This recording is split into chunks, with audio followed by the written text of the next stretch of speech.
Please challenge the spirit of laziness in your life. Some of you, without developing your gift, people have started commenting on it. Imagine what happens when you develop it.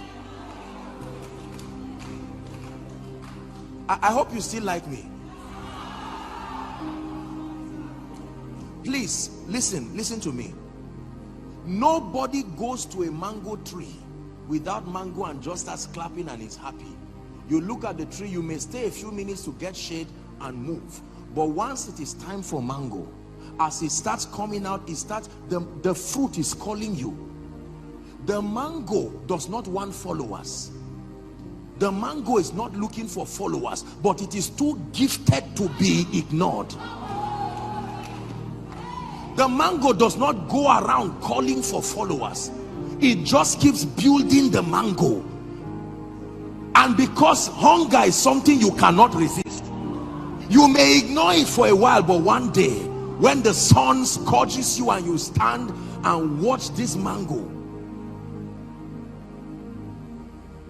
Trees don't call men, they only produce fruits, and men have to swallow their pride. Have you seen the skills that people employ to climb trees? All because they are looking for. I once saw a video of I think they were trying to this palm, I think the one they climb with as though they are climbing a ladder. I said, you mean all this skill to reach that tree?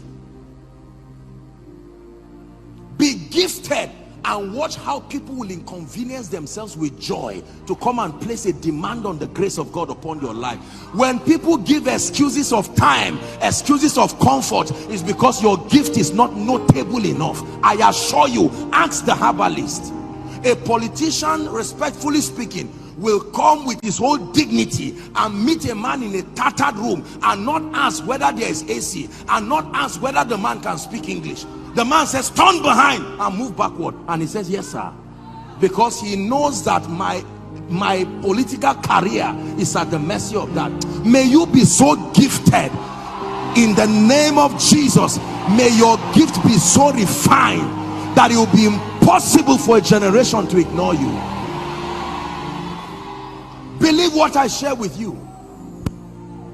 There are people in this country who cannot go out of a job for 1 month. Believe me. Believe me. In as much as we are saying there is no job, there are companies that if some of their people cough, they will buy a pharmacy, not a drug.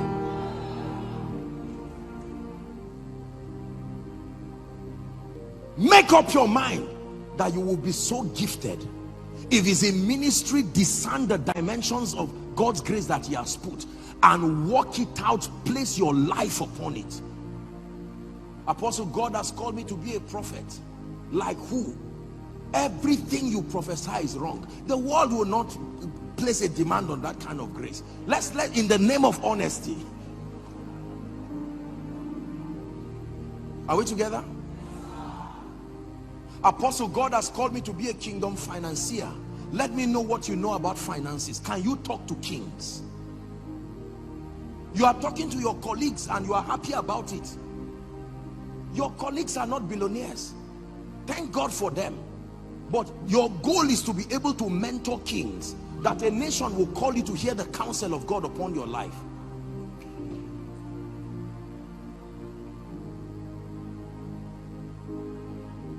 Make up your mind that you will not be small. Go back and refine your gifts. Apostle, do you know I can cook? Can the governor eat your food? Because you see, you have to serve kings to receive the rewards of kings. Am I challenging you? Let me tell you this. There is nothing that is of value that is not in sufficient demand in this life to bless you. If you are in every industry, there are people at the top. It's those who are at the top that enjoy the blessings. Shake away mediocrity. When people are clapping for you, look at those clapping for you. If they are not kings, keep moving.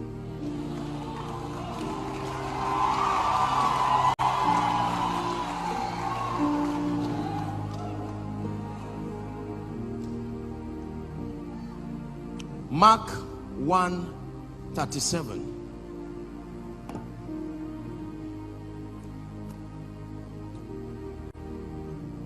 And when they had found him, this was the story of Jesus.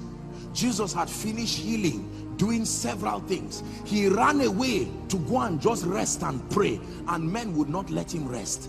There was such a magnetic property. Let me tell you, being gifted carries a strange magnetic property. It's amazing the level of inconvenience people will go through with joy when you are gifted. I assure you, in today's world, most likely it's only your family that will love you whether you are valuable or not. God and your family members.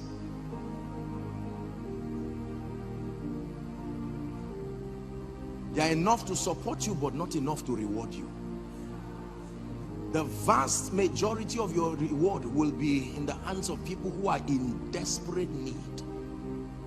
They need people who are gifted. I made a vow with God that you will never meet me twice to be blessed. Can you rise to that level of grace? Can you rise to that level of value? You are a CEO, your company, what solutions are you providing? Can I meet you once and be addicted to you because of the power of the value that you carry?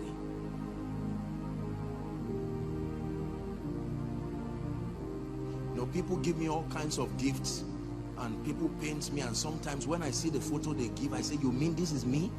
You didn't see it?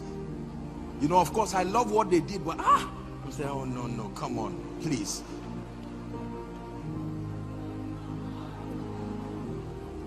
Are we together? And yet there are a few that I look at and I'm like, you drew this? They say, yes sir. What do you do? Say, once in a while I just do it. And I'm saying, my goodness, once in a while? I would pay 1,000 times for this. Nigerians, wake up. Believers, wake up. There is something you have that the world is looking for. And can I tell you, they will not come to you while you are growing. They will come to the refined version of you.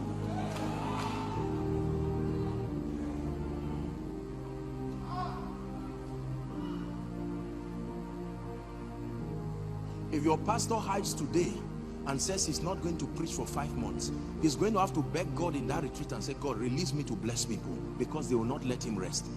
Someone's home at least will be on fire enough for them to call him and say, sir, please wake up. I don't care whether you are having a retreat, in the name of Jesus. If it takes flying you to this place, oh, you need to see how men react to real value.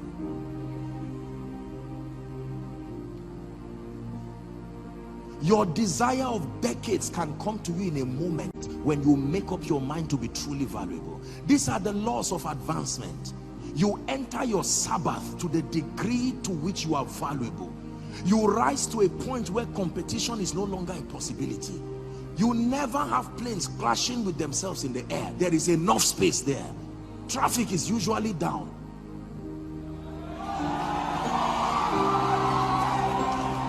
Listen to me. Listen to me. Do you know that as I'm standing here right now, I'm rounding up, as I'm standing here right now, no matter how I stretch, I can't see the island. No matter how I stretch, I can't see Abeokuta, Ogun State, because I'm on the ground. But a star can be shining here, and I can call someone in another state. He can still see the same star because it is high to the sky. If you become that star from where you are, you don't have to be moving. Anywhere people look at you, was it not a star that was shining, the same star called the Magi, right to that place where Jesus was? Spiritually, I know that some of us here are in ministry and you came to just honor pastor and honor the conference. God is challenging us. There is a dimension of grace, spiritual illumination, value that can be brought.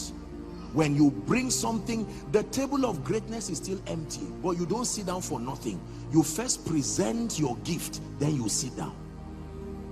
And life must vet that gift. There is a threshold level of competence and accuracy that grants you access to sit down. Make up your mind that you will take away shame and reproach from your life and your family, in the name of Jesus Christ.